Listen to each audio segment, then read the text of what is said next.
What's up, guys? Welcome to the lab. This is where a lot of my cheesy and low budget videos that I use for marketing come from. And this is the lab. And pardon me if you hear a baby crying in the background.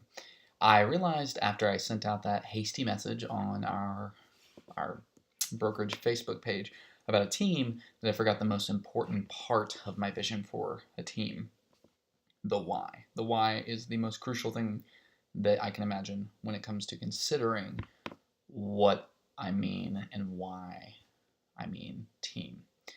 And the core two principles that I can see in a team that I'm wanting to start are economies of scale and working in your strengths. So, economies of scale, man, the biggest thing I can see that gives a team value is this. I just spent $7,000 for one of the most powerful tools that I have ever seen. And I am capped at only being able to buy that tool at $7,000. I would spend $30,000 on it if I had more people that I could cultivate to work these areas, to build this system.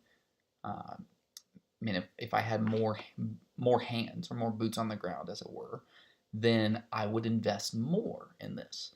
But that's the whole idea of economy of scale. Actually, if I went to this company and said, "Hey, instead of $7,000, I would like to go, and invest four times that much," then we would actually get the price lower because we're giving them more business. When I sell 20 or 30 homes next year, then my closing gifts are like, let's say $150 each. But if I sell 1,500 homes in a year, or my team sells 1,500 homes in a year, and we make group decisions because we're at one unit, we get the economy of scale and we go to the $150 per unit closing gift service, and we say, "Hey, can you do 110 because of scale?" And then that company comes back and says, "You know what, we'll do 125." We go to the best photographers or whatever, and because of the scale, because of the size of guaranteeable business, we are able to get better prices on the best service. We're actually able to put our minds together, and with more intelligent, more brilliant togetherness, we're able to deliver more value. That's the kind of like the mental economy of scale. And so economy of scale is the number one thing that I can see being advantageous for a team. And then when you factor in people working in their strengths, point number two of one of the strengths that I have cultivated over years in different contexts is leadership, management, project, all this jazz, whatever. We all have different skills. This is something that I've developed in a different way. How advantageous would it be if instead of me spending my time in this other thing that I have no skills in, and yet I'm trying to start from a negative or from a zero and cultivate those skills, what if I was in a situation where I got to use my skills and add value to 5 members of a team, and they were able to use their skills, and we figure out what those strengths are and what those passions are, and we leaned on those so that they could go further, faster, and in a statistically more enjoyable and more engaging way. They could utilize those strengths and interests and skills for the good of the team. But when we're all doing what we're best at, we're winning together. So economies of scale and people working in their strengths. And I'm not envisioning me being in a purely leadership role, but what I'm thinking is, social media marketing. That's something that I studied. I practiced. I was the director of social media for a different company for years. So it's something that I have a strength in. So why do I see agent after agent coming in with a zero or a very low level understanding of this, and then feeling the pressure that you need to reinvent the wheel? You need to go from zero to hero in social media marketing, newsletter marketing, contact cultivation, prospecting, and then not to mention the sales process.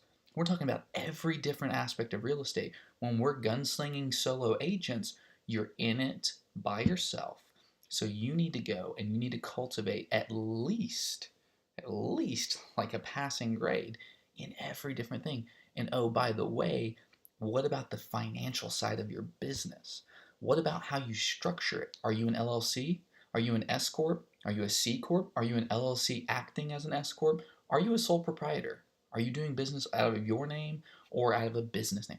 Like all those things, those are things that's even outside of the purview of marketing, skill based growth and content development, or the sales process. That's something totally different that is very important.